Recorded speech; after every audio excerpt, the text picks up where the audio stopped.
Worldwide Weird Podcast, Episode 13, Midwest Ghost Stories. Welcome everyone to this episode of the Worldwide Weird Podcast. I'm your host Ben D, and I'm very glad to have you along with us today. Today we'll be looking at ghost stories from the Midwest. Starting in Chicago, we have a tale of Bachelors Grove Cemetery. This enigmatic site has been a thorn in the side of Southwest suburban officials since the closing of the old Midlothian Turnpike in the 1960s, which barred the one-acre cemetery from vehicle traffic and simultaneously created the most legendary Lover's Lane in the metropolitan area. Part of the Rubio Woods Forest Preserve, Bachelors Grove was founded in the middle of the 19th century as Everden's Cemetery, hosting its first burial when Eliza Scott was interned in November 1844. For many years, a placid place where families picnicked on Sundays and fished in the site's quarry pond, the burial ground began its aesthetic decline in the 1950s and 60s, when teenagers enjoying the surrounding woods initiated reports of mysterious flashing lights and a magic house that would appear and disappear from a clearing in the forest. Since these earliest reports of a haunted Bachelor's Grove, a myriad of tales have taken root in the area's fertile soil, which is credited as a place of origin for a number of popular modern American folk tales. For example, these woods are supposed to have been the site where the original hooked maniac of urban legend preyed on lovelorn victims after escaping from a mental institution. In addition, numerous other phantoms have joined the magic house in haunting the grove, including a two-headed man, a woman in white called the Madonna of Bachelor's Grove, ominous, darkly hooded figures, and a man in a yellow suit who is reputed to appear and disappear in a shower of sparks. Fueling the imaginative fire here is the ongoing reports of satanic worship alleged to have occurred at Bachelor's Grove since the 1960s. Far from unfounded, such reports were authenticated with some frequency during the 70s. When hooligans in search of kicks routinely dug up graves and rearranged tombstones, some leaving animal remains and other grisly tokens as calling cards. Though Bachelor's Grove is a heart-wrenching mess of a place these days, there is hope that local frustration at the continued ransacking of the site will inspire a renewed effort to restore to the cemetery some of its former dignity.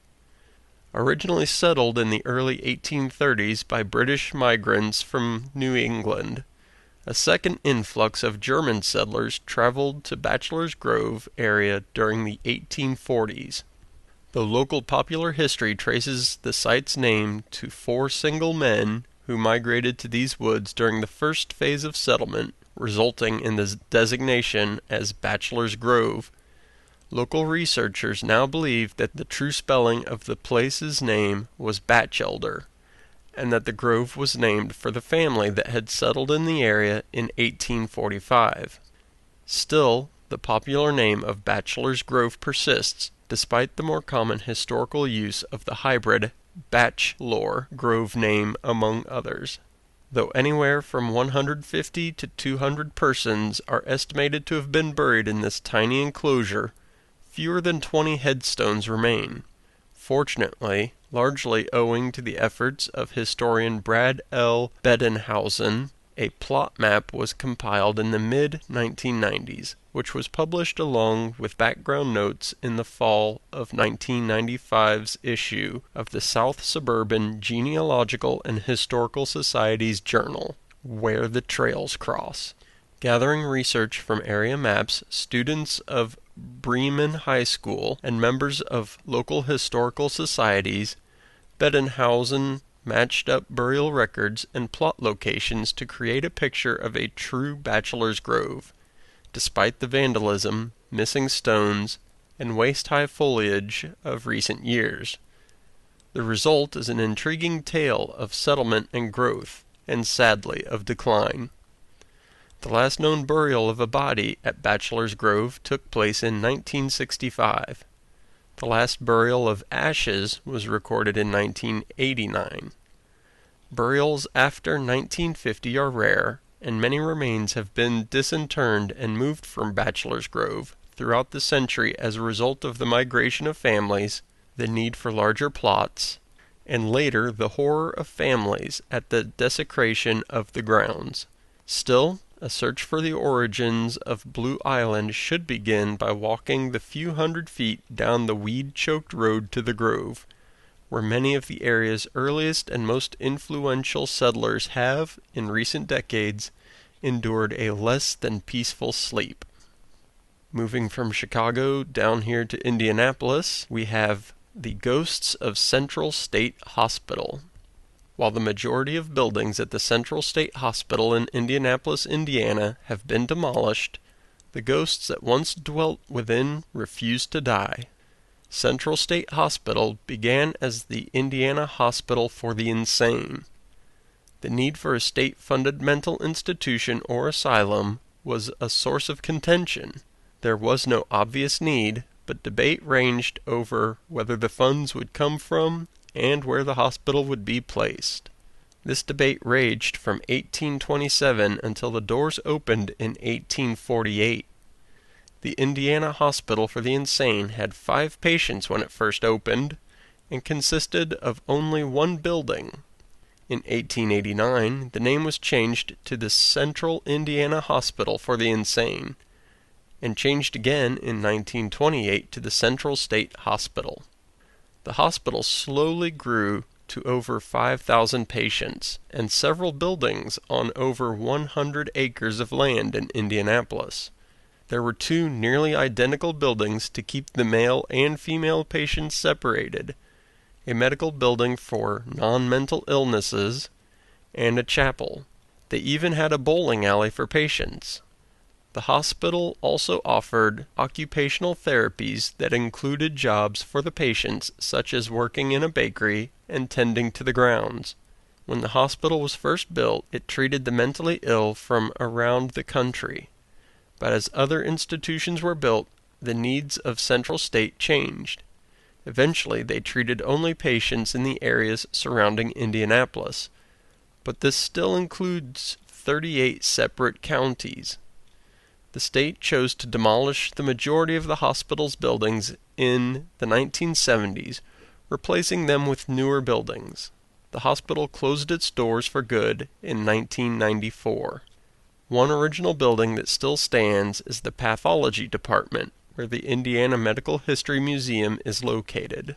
And finally, we go down towards St. Louis for a story known as Zombie Road, the true story of one of Missouri's most haunted places.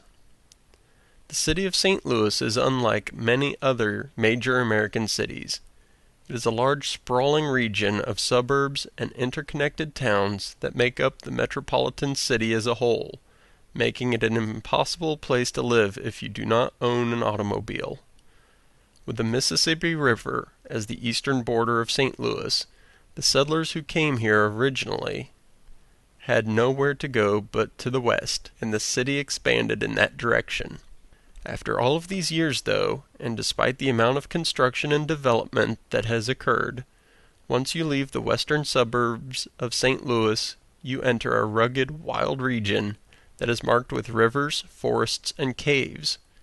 Traveling west on Interstate 44, and especially along the smaller highways, you soon leave the buildings and houses behind. It is here you will discover that mysteries lie. There are many tales of strange events in the area, from mysterious creatures to vanished towns, but few of them contain any supernatural elements. The same cannot be said for another area that is located nearby.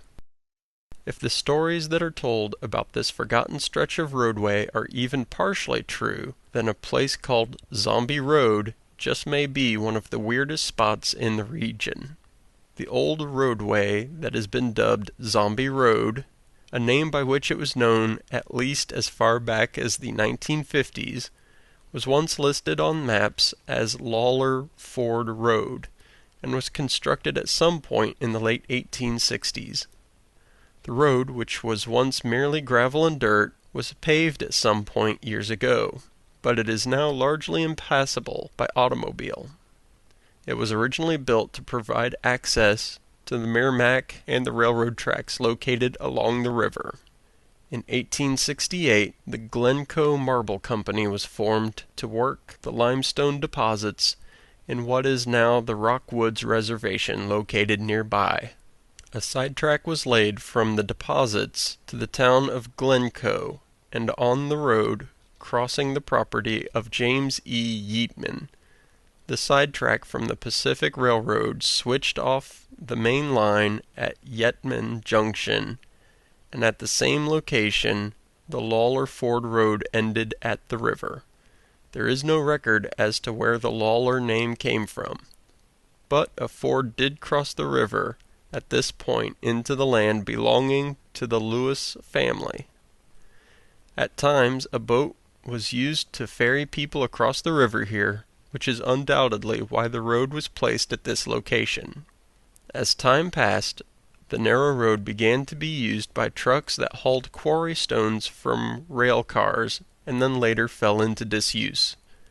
Those who recall the road when it was more widely in use have told me that the narrow, winding lane, which runs through roughly 2 miles of dense woods, was always enveloped in a strange silence and half-light. Shadows were always long here, even on the brightest of days, and it was always impossible to see past trees and brush to see what was coming around the next curve. I was told that if you were driving and met another car, one of you would have to back up to one of the few wide places, or even the beginning of the road, in order for the other one to pass. Strangely, even those that I talked to, with no interest in ghosts or the unusual, all mentioned that Zombie Road was a spooky place. I was told that one of the strangest things about it was that it never looked the same or seemed the same length twice, even on the return trip from the dead-end point which the stone company's property started. At times, one person told me, we had the claustrophobic feeling that it would never end and that we would drive on forever into deeper darkness and silence. Thanks to its secluded location and the fact that it fell into disrepair and was abandoned, the Lawler Ford Road gained a reputation in the 1950s as a local hangout for area teenagers who have parties, drink beer, and as a lover's lane as well. Located in Wildwood, which was formerly Ellsville, and Glencoe, the road can be reached by taking Manchester Road out west of the city to Old State Road south, by turning down Ridge Road to the Ridge Meadows Elementary School. Curiosity seekers could find the road just to the left of the school. For years it was marked with a sign, but it has since disappeared. Only a chained gate marks the entrance today. The road saw quite a lot of traffic in the early years of its popularity and occasionally still sees a traveler or two today. Most who come here now, though, are not looking for a party. Instead, they come looking for the unexplained.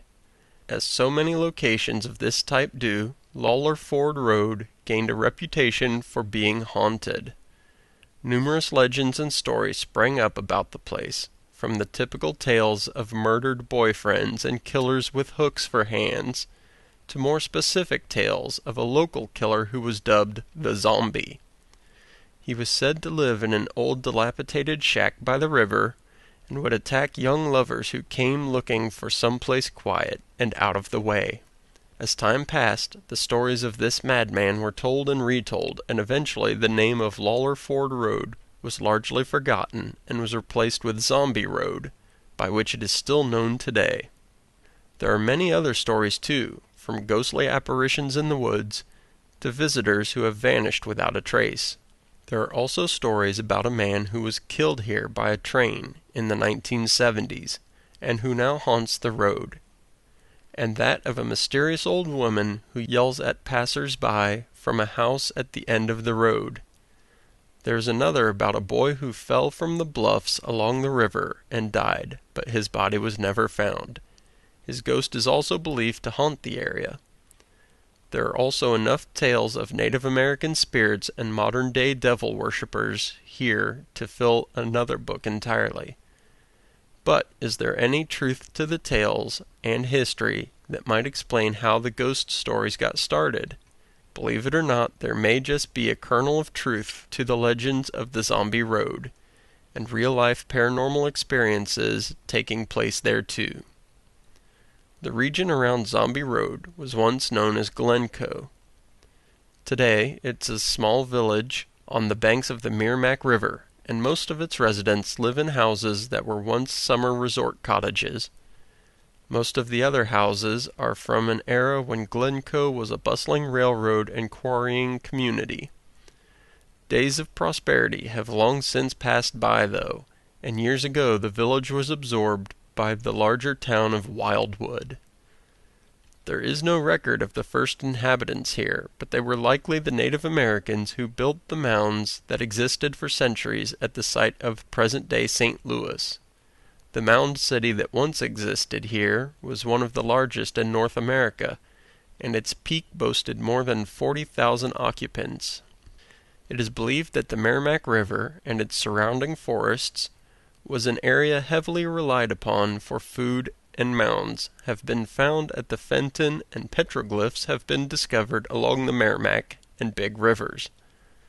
It is also believed that the area around Glencoe, because of the game and fresh water, was a stopping point for the Indians as they made their way to the flint quarries in Jefferson County. After the mound builders vanished from the area, the Osage, Missouri, and Shawnee Indians came to the region and also used the flint quarries and hunted and fished along the Merrimack River. The Shawnee had been invited into what was then the Louisiana region by the Spanish governor. Many of them settled west of St. Louis and were, for a time, major suppliers of game to the settlement. A family that lived at what later became Times Beach reported frequent visits from the Shawnee, but the majority of the tribe moved further west around 1812.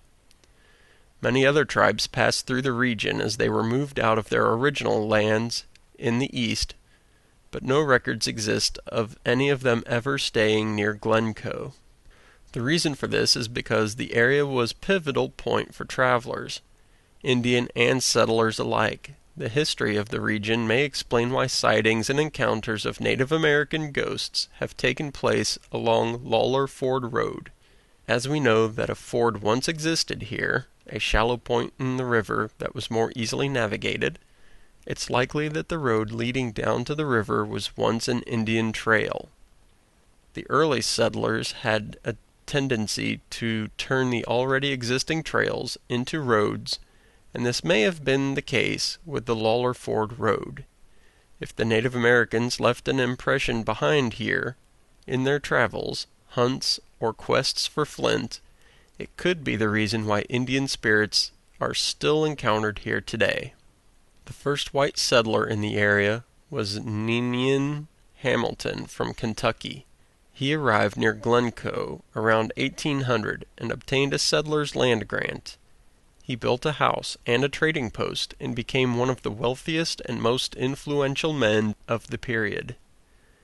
It was mentioned that the area around Glencoe was a pivotal point in Western movement. In those days, the Merrimack River bottoms were heavily forested and made up of steep hills and sharp bluffs. The river flooded frequently, and the fords that existed were only usable during times of low water. There were no bridges or ferries that crossed the river, except for one that was operated far to the southeast. The trappers and traders that traveled west of St. Louis, like the Indians before them, came on horseback along the ridge route that later became Manchester Road. It skirts the Merrimack and was high enough so that it was not subject to flooding. Because of this, it passed directly by Hamilton's homestead and the trading post that he established here. With the well-used trail just outside of his back door, as well as nearby fish, game, and spring water, Hamilton's post prospered. Hamilton later built some grist mills near the trading post, which was a badly needed resource for settlers in those days. There are also legends that say the annual gatherings of fur trappers and Indian traders occurred at Hamilton's place. These rendezvous have been the subject of great debate over the years, but no one knows for sure if they occurred. It is known that his post was the last one leaving St. Louis, and the first the trappers would see when returning, so it's likely they did take place. One of the mills that Hamilton started was later replaced by a water mill for tanning by Henry McCullough, who had a tannery and shoemaking business that not only supplied the surrounding area, but also allowed him to ship large quantities of leather to his brother in the South. McCullough was also a Kentuckian and purchased his land from Hamilton. He later served as the Justice of the Peace for about 30 years, and as a judge for the county court from 1849 to 1852. He was married 3 times before he died in 1853, and one of his wives was a sister of Ninian Hamilton. The wife, Della Hamilton McCullough, was killed in 1876 after being struck down by a railroad car on the spur line from the Rockwoods Reservation. It has been suggested that perhaps the death of Della Hamilton McCullough was responsible for the legend that has grown up around Zombie Road about the ghost of a person who was run over by a train. The story of this phantom has been told for at least 3 decades now, but there is no record of anyone being killed in modern times. In fact, the only railroad death around Glencoe is that of Henry McCullough's unfortunate wife. Could it be her ghost that has been linked to Zombie Road? The railroads would be another vital connection to Glencoe and to the stories of Lawler Ford Road. The first lines reached the area in 1853 when a group of passengers on flat cars arrived behind the steam locomotive called the St. Louis. A rail line had been constructed along the Merrimack River using 2 tunnels and connected St. Louis to Franklin, which was later renamed Pacific, Missouri. The tiny station house at Franklin was little more than a building in the wilderness at the time, but bands played and people cheered as the train pulled into the station. Around this same time, tracks had been extended along the river passing through what would be Glencoe. The site was likely given its name by Scottish railroad engineer James P. Kirkwood, who laid out the route. The name has its origins in Old English as Glen, meaning a small valley, and coe, meaning grass. Only a few remnants of the original railroad can be found today. The old lines can still be seen at the end of Zombie Road, and it is along these tracks where the railroad ghost is believed to walk. There have been numerous accounts over the years of a translucent figure in white that walks up the abandoned line and then disappears. Those who claim to have seen it say the phantom glows with bluish-white light, but always disappears if anyone tries to approach it. As mentioned, the identity of this ghost remains a mystery, but despite the stories of a mysterious death in the 1970s, the presence is more likely to be the lingering spirit of Della McCullough. One of the passengers who made the first trip west on the rail line from St. Louis was probably James E. Yeatman. He was one of the leading citizens of St. Louis and was the founder of the Mercantile Library, president of the Merchants' Bank, and an early proponent of extending the railroads west of the Mississippi. He was active in both business and charitable affairs in St. Louis. He was a major force behind the Western Sanitary Commission during the Civil War. This large volunteer group provided hospital boats, medical services, and looked to other needs of the wounded on both sides of the conflict. The world's first hospital railroad car is attributed to this group. After the death of Ninian Hamilton in 1856, his heirs sold the land to A.S. Mitchell, who in turn sold out to James Yeatman. He built a large frame home on the property and dubbed it Glencoe Park. The mansion burned to the ground in 1920, while owned by Alfred Carr and Angelica Yeatman Carr, the daughter of James Yeatman. They moved into the stone guest house on the property, which also burned in 1954. It was later rebuilt and then restored and still remains in the Carr family today. The village of Glencoe was laid out in 1854 by Woods, Christie and Company, and in 1883 it contained a few houses and a small store, but for about a year has had no post office. At the time this town was created, Woods, Christie and Co. also erected a grist and sawmill at Glencoe that operated until about 1868. Woods, Christie and Company had been a large dry goods company in St. Louis. There is a family tradition in the Christie family that land was traded for goods and materials by early settlers. This firm ceased operations as a dry goods company about 1856.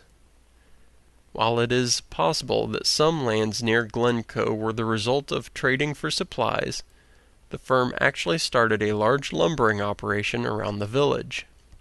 One of the many prominent St. Louis citizens who traveled through Glencoe during the middle and late 1800s was Winston Churchill, the American author who wrote a number of best-selling romantic novels in the early 1900s. One of his most popular, The Crisis, was partially set in St. Louis and partially at Glencoe. This novel, which Churchill acknowledged was based on the activities of James E. Yeatman, depicts the struggles and conflicts in St. Louis during the critical years of the Civil War. It's believed that Angelica Yeatman Carr was his model for the heroine, Miss Virginia Carville. The first edition of this book was released in 1901 and was followed by subsequent editions.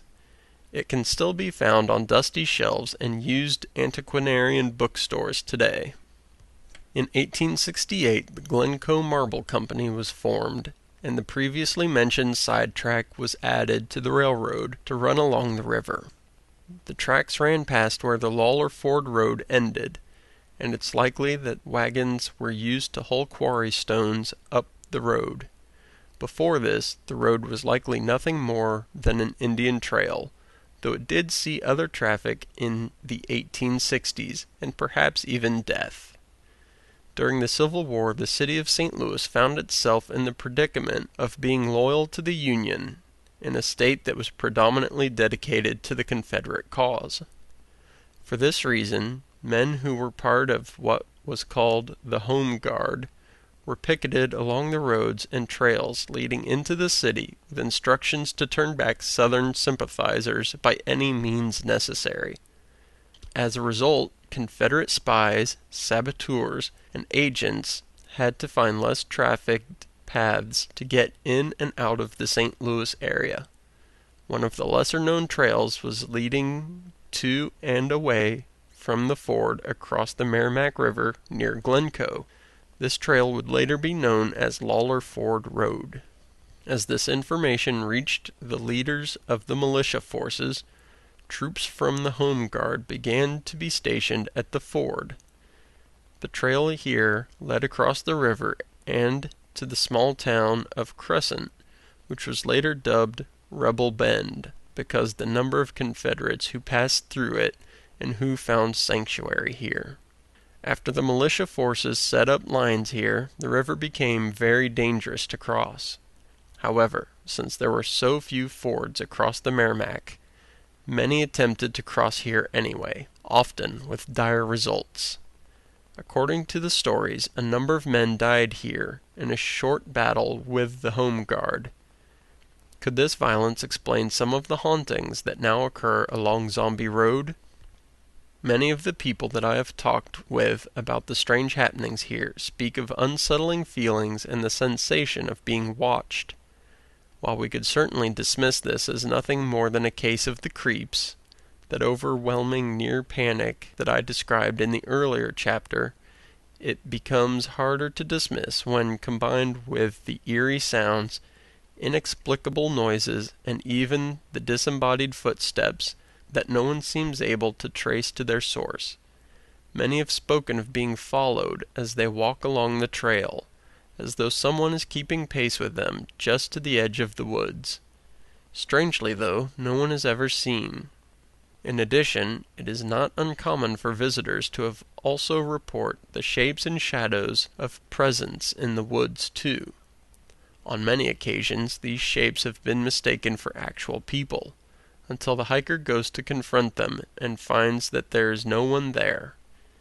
It's possible that the violence and bloodshed that occurred here during the Civil War has left its mark behind on this site, as it has on so many other locations across the country.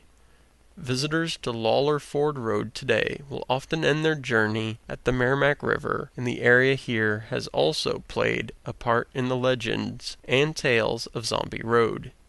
It was here at Yeatman Junction that one of the first large-scale gravel operations on the Merrimack River began. Gravel was taken from the banks of the Merrimack and moved on rail cars into St. Louis. The first record of this operation is in the mid-1850s.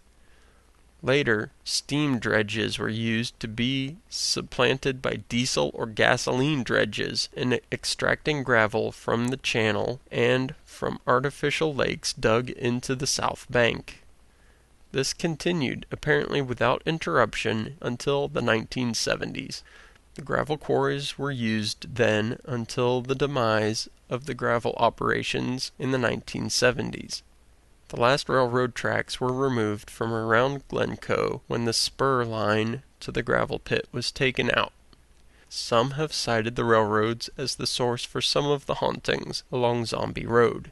In addition to the wandering spirit that is believed to be Della McCullough, it is possible that some of the other restless ghosts may be those of accident victims along rail lines. Sharp bends in the tracks at Glencoe were the site of frequent derailments and were later recalled by local residents. The Carr family had a number of photographs in their collection of these deadly accidents. It finally got so bad that service was discontinued around the bend in the river. It has been speculated that perhaps the victims of the train accidents may still be lingering here and might explain how the area got such a reputation for tragedy and ghostly haunts. Many visitors also claim to have had strange experiences near the old shacks and ramshackle homes located along the beach area at the end of the trail. One of the long-standing legends of the place mentions the ghost of an old woman who screams at people from the doorway of one of the old houses. However, upon investigation, the old woman is never there.